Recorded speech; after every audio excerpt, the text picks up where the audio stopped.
Bom, gente, hoje eu vim para falar sobre garçom. Traz um RAM para as minhas aplicações front-end. Bom, falando um pouquinho sobre mim, eu sou Application Developer na IBM há quase 5 anos. Sou formada em análise e desenvolvimento de sistemas pela Universidade Unasp e entrei literalmente algumas horas na pós de DevOps, então estou agora entrando também na pós de DevOps em si. Sou participante do TLC e Instituto Meninas Negras, sendo o TLC a comunidade interna da IBM. E o Instituto Meninas Negras é uma comunidade que ajuda meninas e pessoas que têm vulnerabilidade social a ingressarem no mercado de trabalho, parte acadêmica e principalmente social em si. E eu sou certificada em DevSecOps, certificação de Developer e de IBM Cloud. Agora sim, que aí vocês conseguem ver meu rostinho, né, gente? E, falando um pouco sobre a agenda, a gente vai falar sobre um overview de APM e observabilidade. O que é o Run, né? Exatamente essa palavrinha que eu vou trazer para vocês. Um hands-on e curiosidades e dicas. E achei importante falar que é um tema assim avançado, mas que todo mundo é importante também escutar sobre o tema e que esse conteúdo que eu estou falando não tem nada a ver com representações e opiniões estratégicas da IBM. E eu esqueci de desligar o WhatsApp, como vocês podem ver. Bom, agora a grande pergunta que não quer calar é possível ter observabilidade no front? Porque eu sempre vejo o pessoal falando, observabilidade no back, mas e no front-end, gente? Porque é a grande questão que ninguém fala. E aí, vocês acham que é possível? Vocês acham que não? O que vocês acham? Eita, ele está desafiando não só na palestra da amiguinha, mas também está desafiando a minha. E, bom, mas antes de eu chegar nesse tema, é importante a gente entender o que é observabilidade de software. Gente, observabilidade de software é deixar seu sistema observável. Lógico, gente, observabilidade, observável, né? Para mim, que sou meio Maria Fifi, eu falo que saber o que está acontecendo na grama do vizinho. E é garantir que possamos detectar comportamentos indesejáveis do nosso software, né? E suas causas. E é muito importante microserviços e aplicações altamente distribuídas. Já que, quando a gente trabalha com microserviços, gente, eu trabalhava com aplicações que tinha 23 microserviços ao mesmo tempo. Era um caos para ficar fazendo o debug daquilo. Então, realmente, acaba agregando muito. E ele é composto por 3 pilares principais: logging, métrica e tracing, que também pode ser considerado o APM. Lembrando que o log é o registro e investigação de consulta em status web request, geralmente. Então, status 500, 400, 200. Então, todos esses status que a gente ganha na web, e é registrado isso, a gente considera um log, né? Lógico que, inclusive, quando falaram que o log é uma das principais problemáticas, realmente é muito real. Métricas, então, ele é o grupamento pontuais de linha em tempo, visão histórica de infra. E, principalmente, o tracing, que é o rastreamento e fluxo de programa. Você saber até onde chegou para ter o resultado final, né? E aí, volto à pergunta. Se é possível ter observabilidade no front-end? Sim, se a gente tiver nossa dose de run. E aí, quando eu vi a primeira vez, eu falei, eita, é assim, eu vou tomar mas eu já vou conseguir trazer observabilidade para o front-end, né? Finalmente vai resolver alguma coisa, bebê, né, nessa vida, né? Mas, assim, não é esse run, assim, né, em si. Eu detesto dar essa notícia para vocês, mas, bebê, não vai melhorar seu código, então já começa por aí. E, bom, gente, e o que é o RUM, né, o run em si? Ele é Real User Monitoring, né, que é o monitoramento de usuários reais, né? É você capturar interações do usuário com o navegador de web e fornecer visualizações detalhadas da experiência do usuário, né? E as suas aplicações web do ponto de vista de desempenho, né? E algumas vantagens do RUM em si. Primeiro, é você identificar gargalos, né, na sua aplicação, né? Gente, assim, já teve momentos que eu trabalhei, né? Eu achei engraçado que eu convidei até meu colega que trabalhou nas aplicações front-end comigo. E, gente, às vezes a pessoa falava, não, o site está lento, é culpa do back-end, né? A gente culpa o back, né? Só que quando ia ver renderização da página, ele renderizava umas 30 vezes. Então, às vezes, é o próprio front que acaba tendo esses gargalos dentro do front, assim, dentro da aplicação, para estar deixando ela lenta, né? Identificação de dispositivos. Gente, quem nunca já teve aquele cliente que falou, na minha máquina não funciona, aí você fala, mas eu testei na minha máquina, testei do outro dev, testei de outro, testei de todo mundo. Aí quando vai ver, qual é o browser que a pessoa está usando? E é o browser totalmente diferente. Aconteceu isso comigo outro dia. E aí a minha colega falou, estou conseguindo colocar letra na aplicação. Eu falei, não é possível, porque eu coloquei um input numérico. E aí eu descobri que o Mozilla não estava com inputs numérico funcionando. Então, tipo, foi uma coisa muito surreal quando eu descobri isso. Acordo de nível de serviço, né? E o que seria esse acordo de nível de serviço? É aquele acordo que, geralmente, a pessoa de negócio ela está fazendo com o cliente, né, e tudo mais. Ela quer saber assim, o que ela realmente precisa. Então, você identificar se aquilo que realmente precisa da área negocial está acontecendo realmente, né? E, principalmente, comportamento do cliente, né? Informações vistas do cliente e comportamento de cliques, né? Eu estava conversando agora no almoço com esse meu antigo colega, que essa aplicação que a gente cuidava, a gente tinha feito uma tela administrativa linda, e foi trabalhosa, a gente ficou meses e meses trabalhando, e a gente entregou, a gente dedicou muito. Aí, quando a gente foi ver visualizações, só tinha 2. E a gente sabia que era porque o cliente estava testando, então a gente já sabia que realmente essas 2 não estavam usando. E quando a gente foi ver uma outra tela que a gente nem estava dando assim, tanta atenção, aconteceu que ela estava tendo muitos acessos. Então, às vezes, ela te dá uma noção de quanto está indo o comportamento do cliente. E, gente, desculpa por parar aqui bem rapidinho, mas eu esqueci de também me dar a minha autodescrição. Sou uma mulher negra, com cabelos de trança, com cor tanto meio castanho escuro, claro, misturado. Estou usando uma calça verde, uma sandália rosa e uma blusa branca. E também me acompanhe nas redes sociais também, porque me ajuda bastante. Bom, e como isso funciona na prática, né? Quando a gente está falando? Bom, eu gosto muito de utilizar o Elastic Stack, né? Eu participo da comunidade da Elastic bem ativamente e eu sou muito fã assim, das tecnologias da Elastic em si. E por que eu gosto tanto de utilizar a Elastic, né?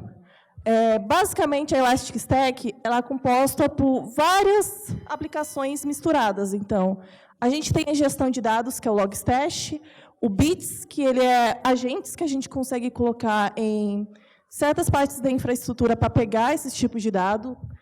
A gente também tem o Elasticsearch, que é o mais famosão. Toda vez que a pessoa não conhece Elastic, eu falo Elasticsearch. Aí ela já lembra. Que é basicamente tanto o armazenamento, a pesquisa e a análise daquele dado, né? E a gente tem o Kibana, que ele é para fazer tantos dashboards e a gestão daqueles dados.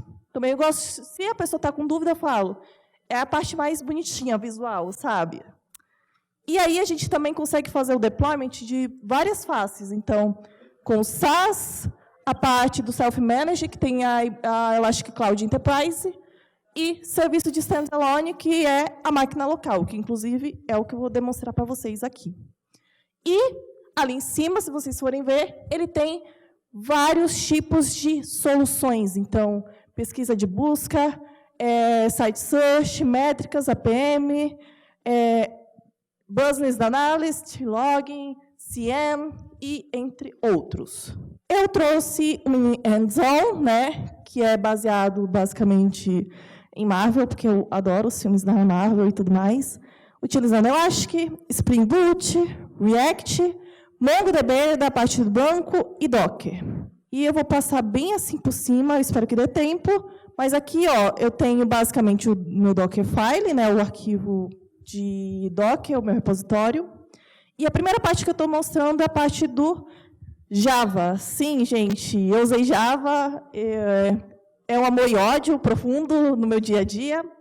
E dentro do Java a gente tinha basicamente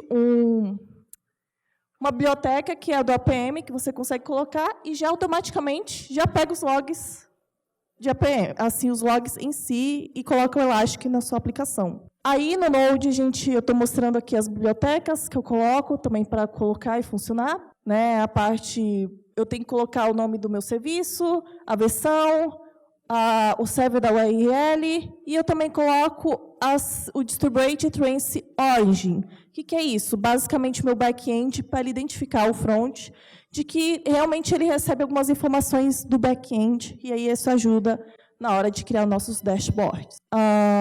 Aqui são as informações do Forms, e aí, se vocês verem na chamada de API, quando faço um GET, eu coloco stata transação, lista heróis, e aí eu coloco tipo, na branch de heróis aí.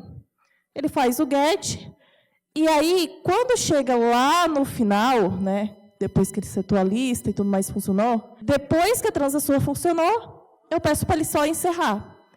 E aí, automaticamente, ele já vai pegar as informações de que realmente passou o herói ali naquela transação. Aí, estou mostrando aí que dá para você colocar em qualquer uma das funções, transação, submit forms, dá para você pegar a parte dos cliques, e tem essa parte do Add Labels, que se vocês forem ver, vocês vão ver aqui mais para frente, você pega a informação do que você mandou dentro do post da requisição. Aí aqui eu estou iniciando aqui o projeto, vou passar só um pouquinho mais para frente, porque eu demorei meio mundo para descobrir as pastas. Dei um Docker up para iniciar a parte dos containers que eu tinha colocado da Elastic para funcionar, e está junto dos repositórios, vocês vão poder ter essa noção.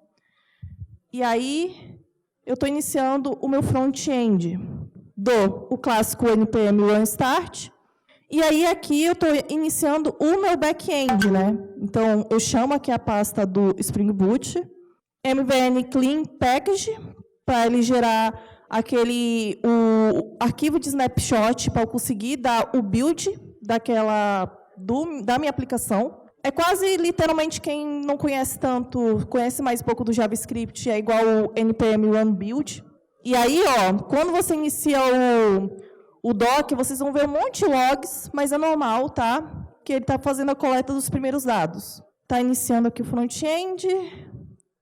E aí, aqui, quando vai chegando aqui na aplicação e tudo mais do repositório do GitHub, eu deixei, inclusive, a parte de iniciar o back-end, né? Ele terminou aqui o snapshot.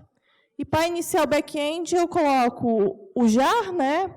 Coloco o service name do Spring Boot, a URL onde está pegando o APM e algumas outras informações, né? Mas vou deixar disponível os slides, tudo para vocês. E vocês podem acompanhar também ali no meu GitHub, que está todo explicadinho no README. Ele inicia ali a aplicação, e aí a gente vai para o front-end, né? Apesar de eu já ter mexido muito no front, não é a minha especialidade, eu sou full stack. Então, o full stack é aquele clássico pato, né? Que mexe um pouquinho de tudo. E aqui é a aplicação do Elastic, né? Que eu tinha mostrado bem rapidamente. Aí tem uma front-end, né? Ignorem a parte da descrição do Capitão América, porque eu gosto de fazer uma palhaçada também, às vezes.